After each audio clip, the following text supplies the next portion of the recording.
কেমন আছো বন্ধুরা? আশা করি সবাই ভালো আছো। আলহামদুলিল্লাহ আমিও ভালো আছি। তো আজকে কি করব দেখো, এখানে আমি বাদাম গাছ দিছিলাম কয়েকটা, যে দেখি হয় কিনা। তো ওই বাদাম গাছটা 2-3 দিন পানি দিতে পারি না, একটু মরো হয়ে গেছে। কিন্তু দেখছি এখান থেকেই দেখো, এখান থেকে একটা বাদাম দেখা যাচ্ছে। তো এই জন্য ভাবছি যে আর পানি না দিয়ে তুলে দেখি ভিতরে বাদাম হয়েছে কিনা।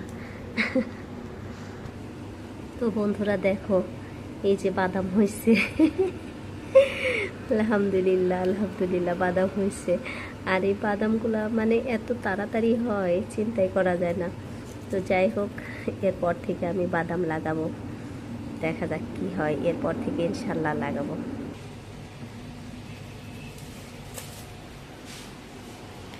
তো যাই হোক, আমার ছোট্ট একটা ছোট্ট ছোট্ট 2টা গাছে সামান্য একটু অল্প জায়গার মধ্যে বাদাম হয়েছে, কি সুন্দর দেখো। যাক, আলহামদুলিল্লাহ এই জীবনের প্রথম বাদাম গাছ লাগাইছিলাম 2টা। তো যাই হোক, এটুকু হয়েছে।